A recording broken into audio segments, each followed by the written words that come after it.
Broadcasting from the Cass Corridor in Detroit, this is The Metro. I'm Tia Graham. And I'm Robin Vincent. Today on the program, a harrowing tale of housing in Detroit through the eyes of two grandfathers, one black and the other white, and their grandchildren.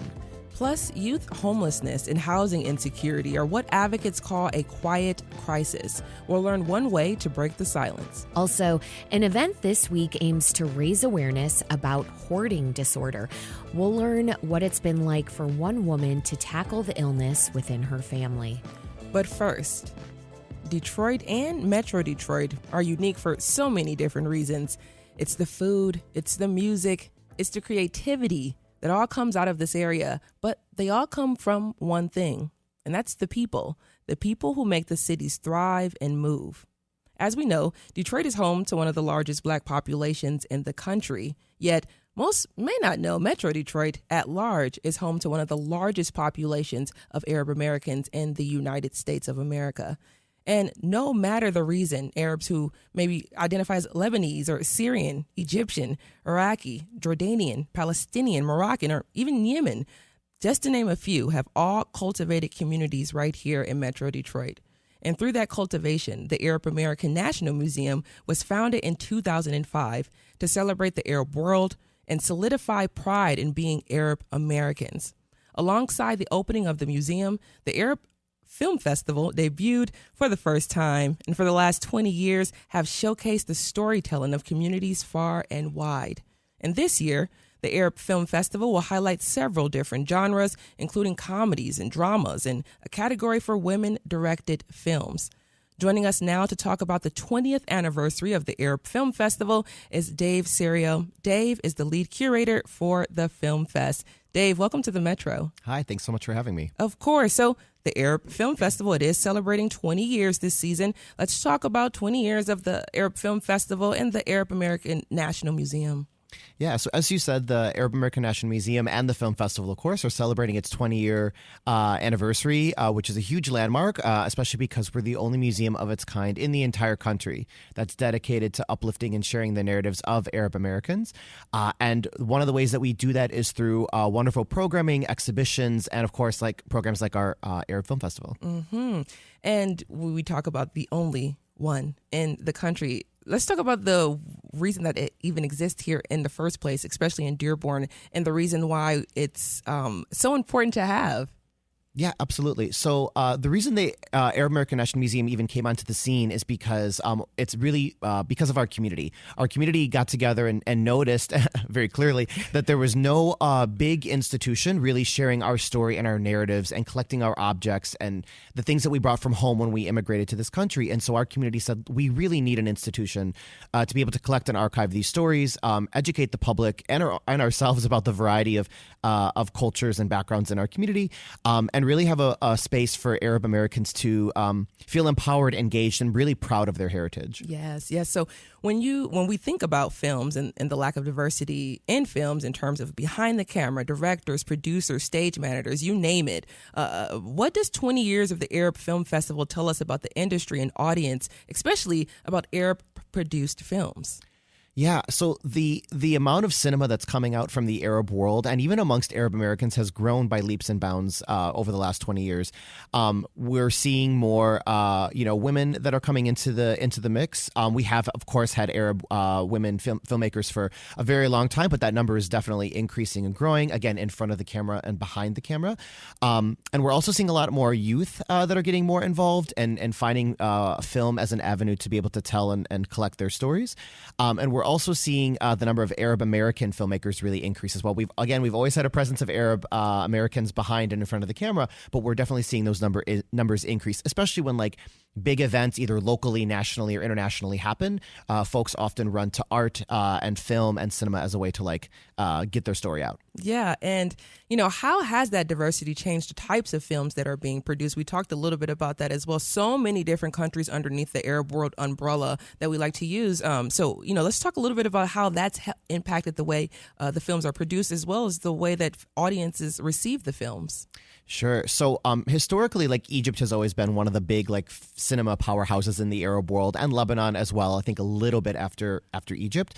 But now we're seeing, and again, you've always had cinema in most of the Arab world, give or take. But now we're really seeing that cinema being growing in a lot of these countries. We're seeing, film in like Morocco and Tunisia and Algeria really explode in the last few decades. We're seeing films from Yemen that have started coming onto the scene in stronger numbers. Same with Iraqi films and Palestinian films.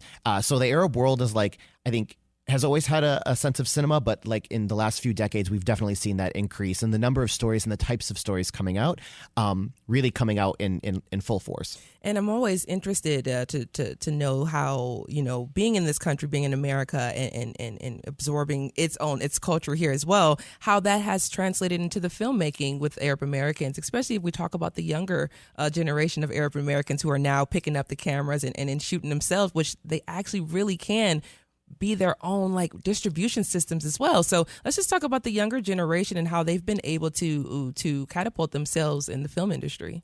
Yeah, I mean, young folks are always amazing, and I used to be a part of that, but now I can say like those folks. But anyways, yeah, I mean, the young folks are really amazing, and I think one of the things that's helped is that you don't necessarily need, not to take away from it, but you don't necessarily need all the best equipment. You can shoot, even if it's shorter films, you can shoot it on like a really nice phone. I mean, obviously, you always want the nice equipment, but it's more accessible, I guess, to youth. Folks are able to like pull out their phone and do like a short video, and social media, I think, is also help to amplify like the power of cinema, because even we can be media creators without having to be like a filmmaker, by like the influencers that we see on like social media, like they are like showcasing their media. So I think through that it's become a more accessible media for folks, and I think we're seeing more like classes pop up and more workshops that have been popping up that youth are having access to. That was going to be one of my questions, actually, was the museum, 20 years of the film festival and interactions and exhibits and so many different community building type of outlets that you all have. What does it look like in the film world, especially as we see the young kids? You guys offer a lot of courses and classes that they're interested in? We haven't in too large of a capacity to be able to offer classes, but we are hoping to do that more. We have done in the past, we've done a few different courses and classes, but it's kind of a little bit more sporadic. We've done like a filmmaking workshop where we brought like a filmmaker who's Arab American from New York to do like a workshop. We've done some script writing workshops in the past as well, but we definitely want to offer these, I think, in higher numbers as youth are interested in this. So right about now, I do want to take a little bit of a transition and talk about some of the films that you all have on display this year. I went through the catalog, so many different films that are on display, and the catalog is really seamless and interactive. We're going to get to that a little bit later. But the films range from drama to documentaries to comedies to just so many different stories, and they're in English, but they're also in Arab languages as well. So let's talk about the different genres and which genres are most popular right now. Yeah, absolutely. So yeah, when we curate the museum's film festival, we really try to get like a broad range of different films, like documentaries and comedies and rom-coms and different things like that. And so for this year with our film festival and just in general, we're seeing a lot more documentaries that are coming onto the scene. Obviously, we always have documentaries, but we're really focused on the Arab American National Museum's 20th year anniversary, which is Beit Beitkum, which is like our house is your house. And one of the ways that we can come into the house of our Arab American neighbors and friends is really by seeing some documentaries that will invite us into their home and to really see like the true stories of these folks. But of course, in addition to that, we also, like you said, have rom-coms and comedies and things like that. So we really try to tell like a wide breadth of stories through different forms of medium. Yes, and I do want to talk about one of the films, Khartoum. It follows 5 people and the civil strife of the 5 Khartoum residents there who are compelled to flee Sudan for other countries in East Africa due to the onset of conflict. And Khartoum premiered earlier this year at Sundance. I just want to talk about the global appeal of the Arab Film Festival and why stories around the world and around the globe resonate so well at this festival. Yeah, absolutely. I mean, most of the films that we showcase are not going to be shown in like larger commercial theaters. So you're not going to be able to, unfortunately, go to, your local theater and see these films on the big screen. I mean, hopefully that will be the case one day. Yeah. So that's why like it's really important for like film festivals like Sundance and of course venues like the Arab American National Museum and some of the other local venues as well, who we're partnering with actually this year on our film festival, but who also do great cinema throughout the year, to be able to like come to these film festivals and check out these films. Like you said, Khartoum, this wonderful Sudanese film is, again, premiered at Sundance, but outside of Sundance and some of these other big festivals, you're not going to see that. And so it's a really big honor for our museum to be able to showcase these films and to, expose our Metro Detroiters to some great cinema. Yes, indeed. And speaking of cinema, once again, and talking about just what's going on in our world and the importance of this year's particular film festival, Israel's war against Hamas in Gaza has continued, but what gets less attention is the violence from Israeli settlers in the West Bank. And the film No Other Land captures that violence and friendship between Palestinian Basil Adri and Israeli journalist Yuval Abraham. You're showcasing No Other Land at the film festival, and we do have a clip of the acceptance that happened at the Oscars. About 2 months ago, I became a father, and my hope to my daughter that she will not have to live the same life I'm living now, always fearing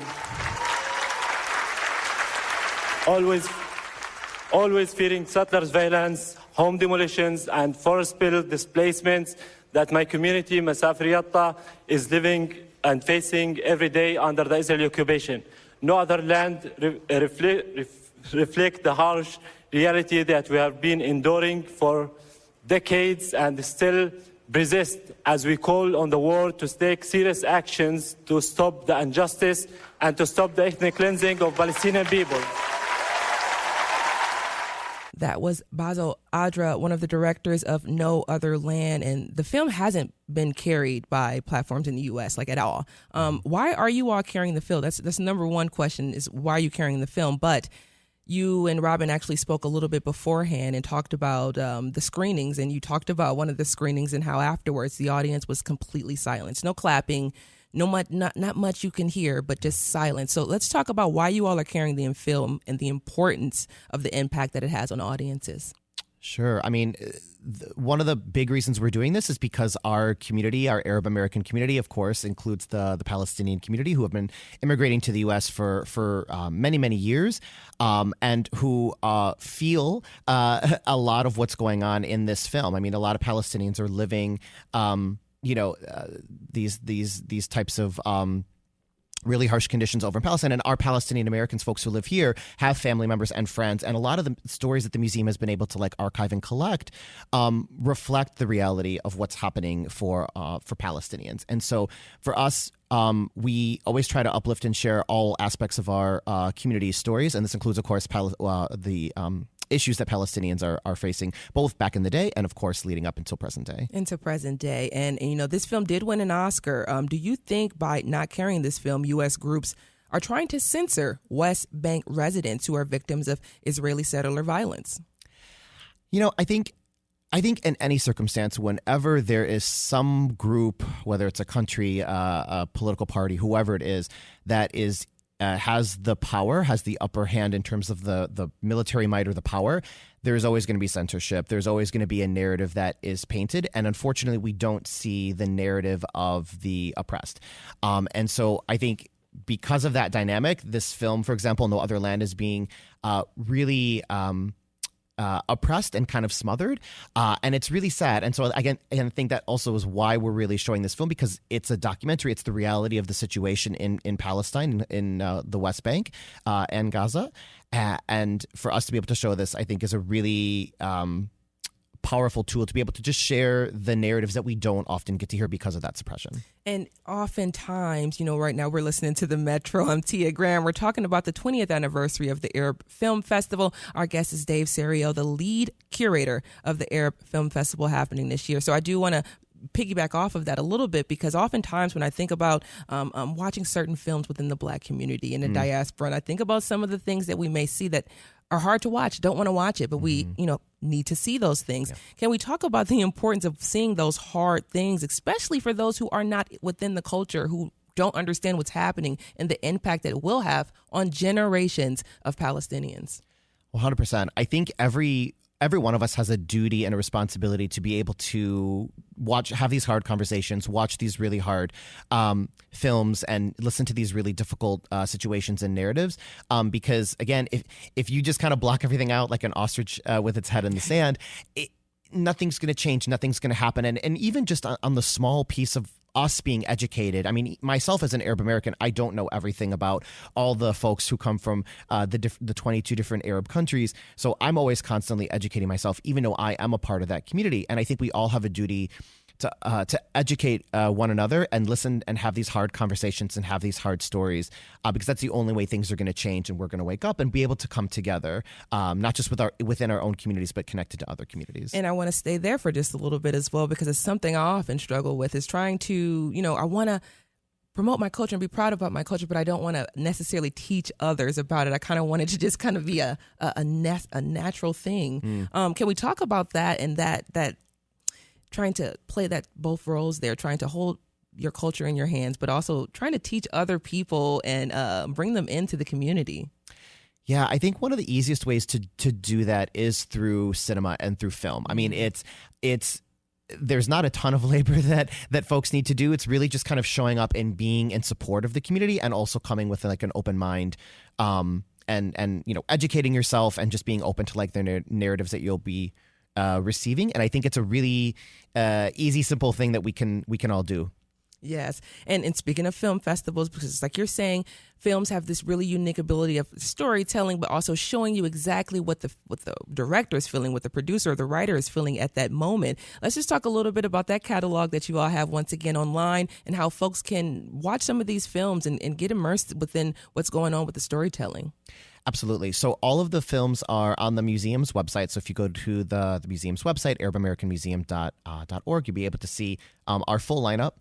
And everything is available for folks. We have passes that are available. We have 4-pack tickets. We have individual tickets for each film. There are again, a lot of cinema happening over the next 5 days.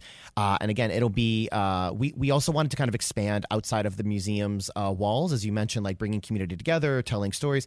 And so we're going to be doing a couple of screenings, one in Detroit at the Senate Theater, one at Planet Ant in Hamtramck, and one up in Flint with our partners up in Flint, which is really awesome. So we're really trying to expand beyond our walls, and also having a couple of film related, but non-film activities, like our after party that's being curated with some wonderful folks in the neighborhood, which is it's called Arab Film Festival Reception After Dark, which is really cool. Some really great DJs.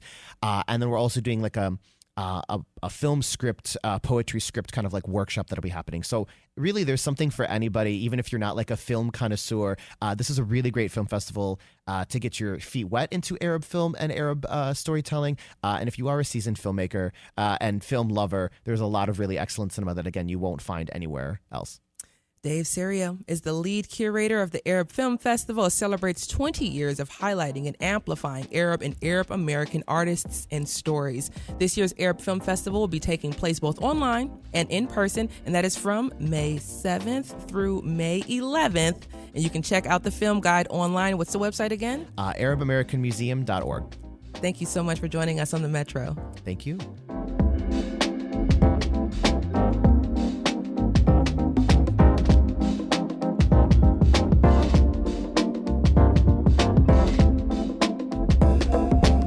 Coming up, an event this week aims to raise awareness about hoarding disorder, or learn what it's been like for one woman to tackle the illness within her family. We will be right back on the Metro. You all stay right there.